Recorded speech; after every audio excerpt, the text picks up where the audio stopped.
Thank you, Suzanne. That was beautiful. Well, good morning. Happy Palm Sunday. Let's begin today in meditation. So I want to invite you to take a moment to consciously settle into where you are, putting your feet on the floor, your back against the chair, resting your shoulders, resting your hands in your lap. And let's take a nice slow inhale and release it.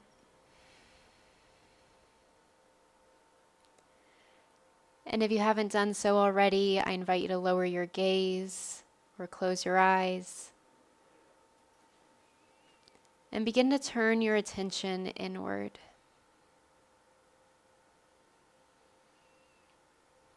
Allowing your breath to calm you as it flows in and out like the waves of the ocean.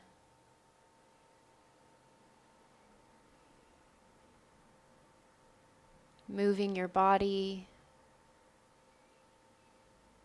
that natural rhythm that lives in you.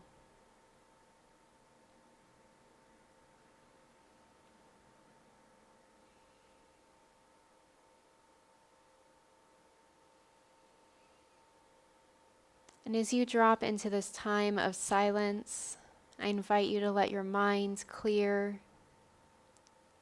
And if that is ever a challenge for you, to come back to your breath, to use your breath as that anchor, as we spend a few moments in sacred silence.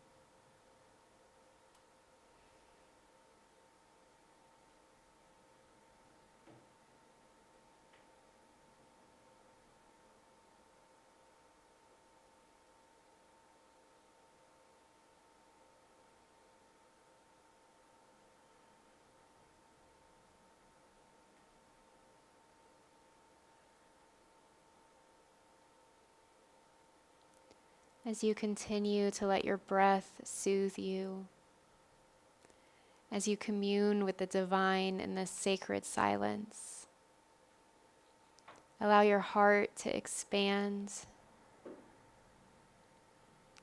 your mind to renew.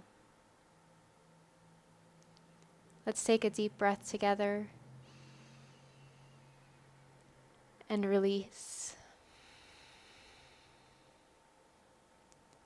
Allowing that sacred breath to nourish every cell, every muscle, every organ of your body. Knowing that you are filled with that Christ light, that healing, renewing light of the divine. So let's breathe it in once again and release. When you're ready, you can start to move your fingers, wiggle your toes, roll your shoulders or your neck. And when you're ready, open your eyes and come on back.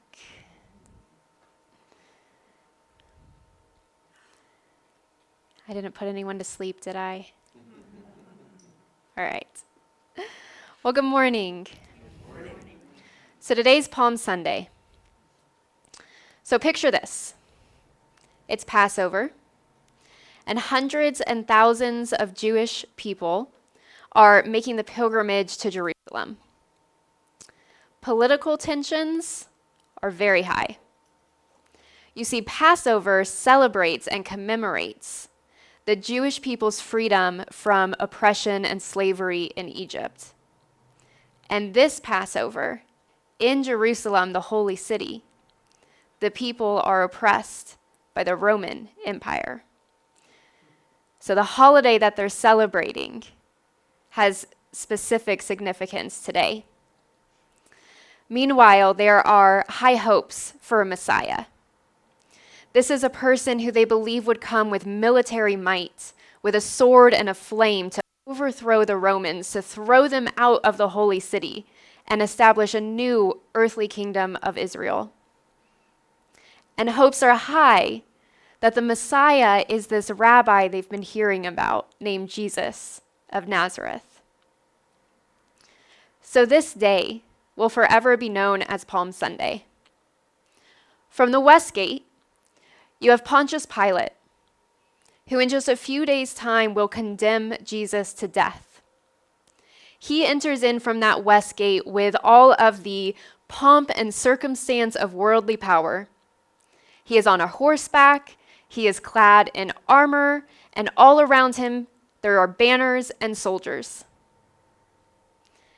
And then from the east gate, Jesus, knowing that he has disrupted the powers that be, knowing what is likely going to happen this very week in this very city.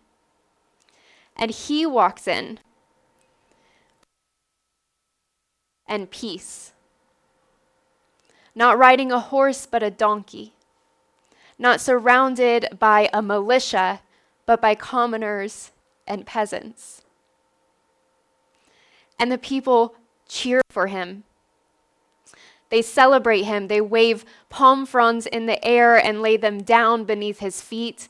In today's times, we would call it rolling out the red carpet. That's what they did for this man. You see, the Lenten season is all about preparing for transformation. And transformation is not about outer signs, but about inner shifts. Regardless of what tomorrow or the next day may bring, part of the path of transformation is to celebrate today. Celebrate where we are, how far we have come, and rejoice in the transformation within us. Celebrating your wins is an essential component of transformation. So Pontius Pilate's entry was a demonstration of worldly power, right? It was meant to showcase imperial power to intimidate people. Jesus' entry was humble, and it showed that there is strength in spiritual power. That it is not about that outer worldly stuff, but about inner riches.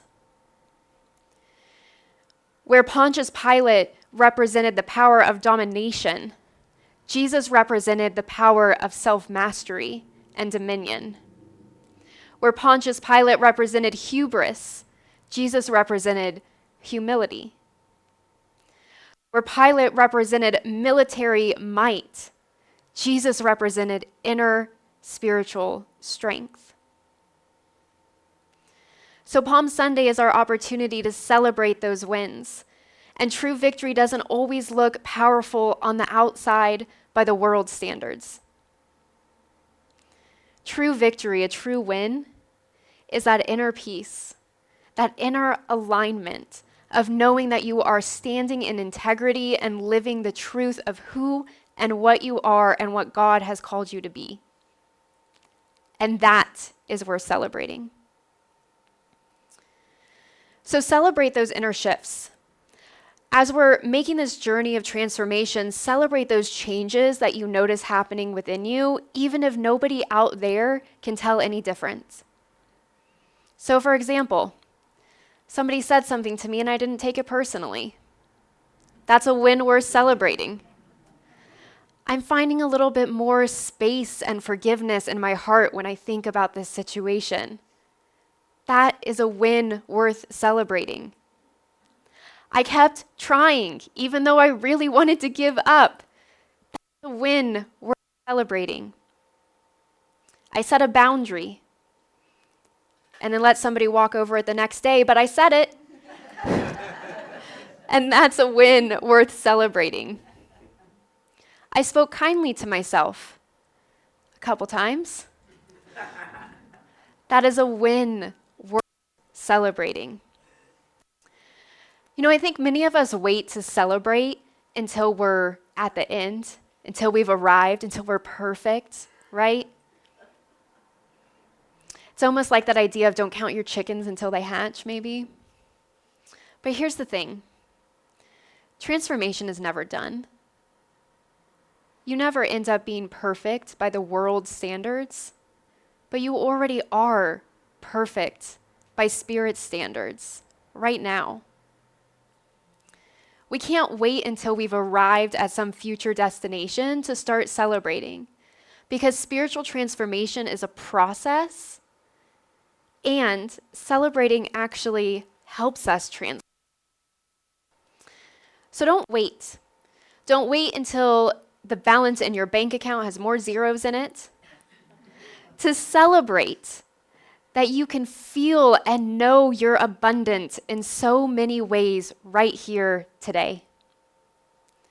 Don't wait until you've finished purging all that stuff you no longer need. Don't wait until you're done to celebrate your willingness to release and to let go. Don't wait until that relationship has been completely transformed. Celebrate today that you can hold love and forgiveness in your heart for that person, even if you're not ready to have the conversation yet. Those shifts you make on the inside are worth celebrating, and celebrating actually helps strengthen the neural pathways in your brain to make it more likely to happen again. So when I don't take something personally and I celebrate that, I'm more likely to take it personally next time too. When instead of reacting and getting mad, I turn within and take a breath and align myself with the Christ light within me, and then I celebrate that I made the choice to do that, next time that situation happens, I'm more likely to do it again. And in addition to that, celebrating makes you feel good. It releases dopamine in your brain, which makes us happier and helps us think more positively. So things are worth celebrating. I think sometimes we don't celebrate because we see all the work left to do. And maybe we're worried about what tomorrow may bring. Jesus didn't let tomorrow's troubles influence the way that he celebrated when he walked into Jerusalem on Palm Sunday. He rode in with his head held high, all of his friends around him, and not only did he not hide, he kept doing what he was called. He was teaching, he was healing. In a way, he even ramped it up and got bigger and brighter and louder and more courageous with what he was called to do. Could you imagine if instead of riding into Jerusalem, he pitched his tent outside the city walls and hid away? Could you imagine if he had somebody sneak him in the middle of the night, and then once Passover was over, they snuck him out in the middle of the night? You wouldn't expect that from him, right? Because Jesus knew his connection with that Christ light within. That same connection that each of us has.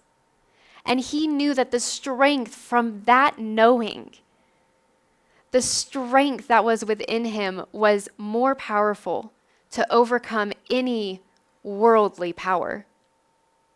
And so he went in with his head held high. And he spoke truth to power, which is what he was uniquely called to do.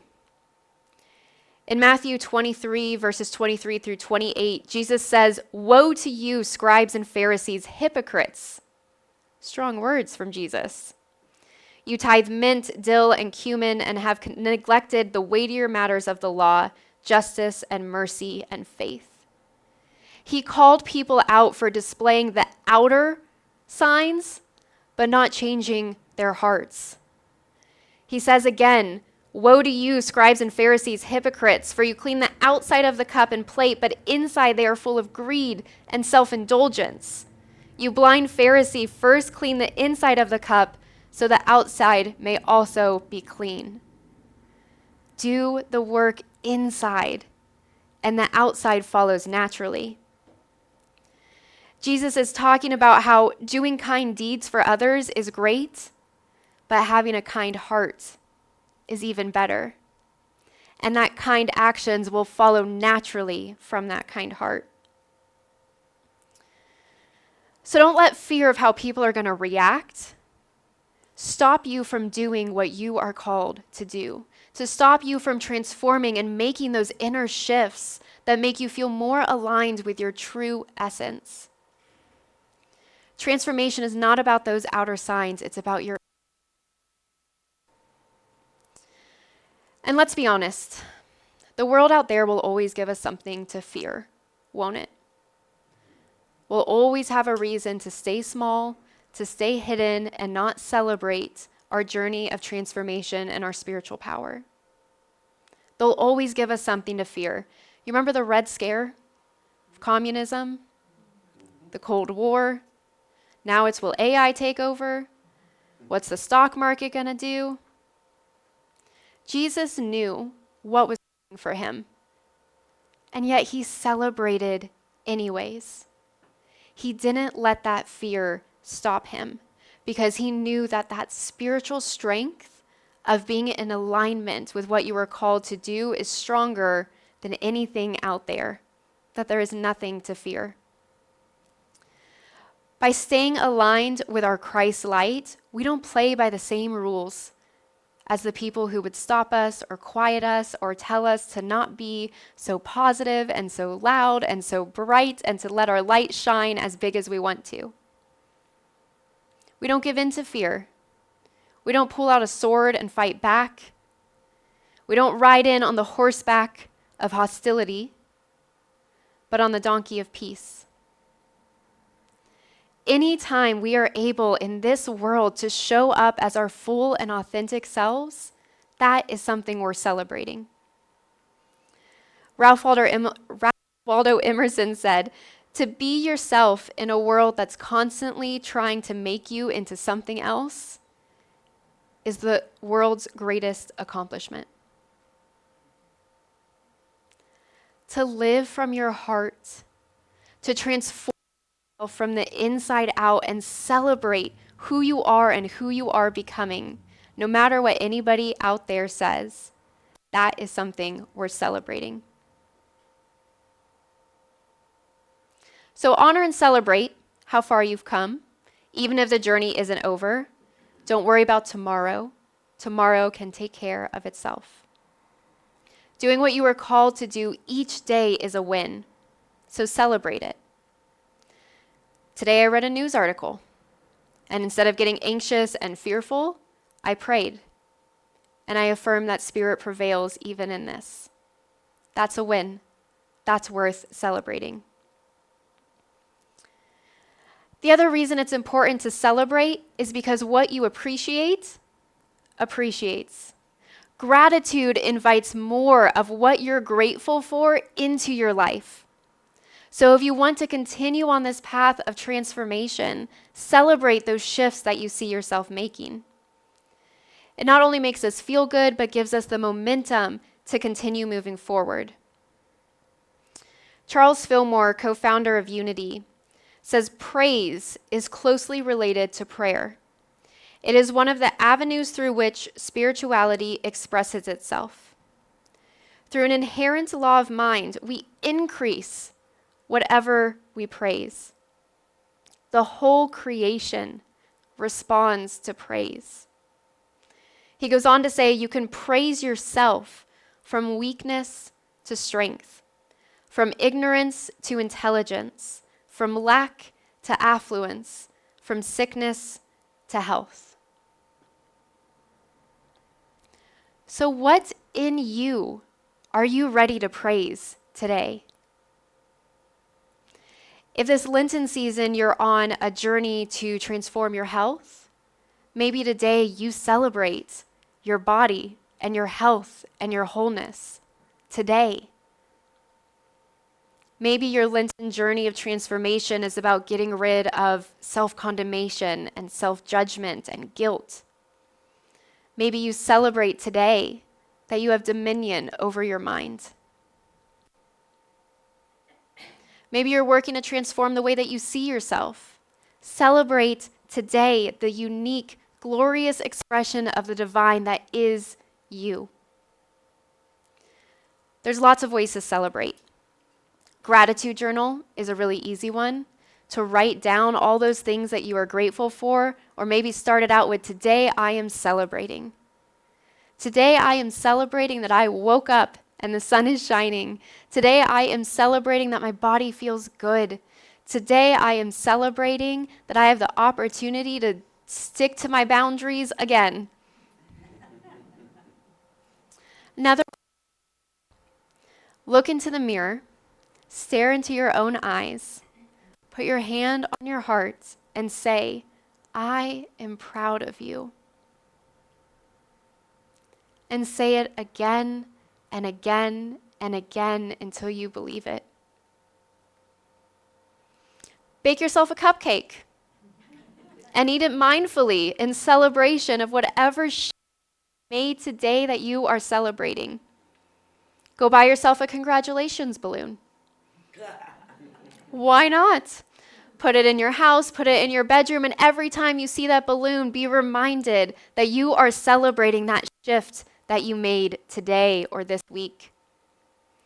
Write a thank you card to yesterday's you, thanking yesterday's you for the things that she or he did to shift and to transform.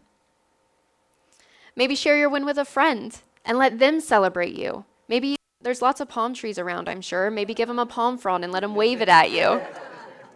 Anything we can do to feel that joy, to feel that lightness, to feel that celebration is not only going to keep us going on this path of transformation that can sometimes be difficult, but it's also going to make us feel better and make us more likely to keep making those little shifts into the future. Here's my favorite way to celebrate. We have animal lovers in here? Yes? Okay. Correct me if I'm wrong. Everybody has a different voice that they use to talk to cute animals, right? Okay. You all know what your voice is? Talk to yourself in that voice. Oh, Amanda Sue, you did such a good job. There is no way you cannot smile and feel good about yourself. Talking to yourself as if you were a puppy.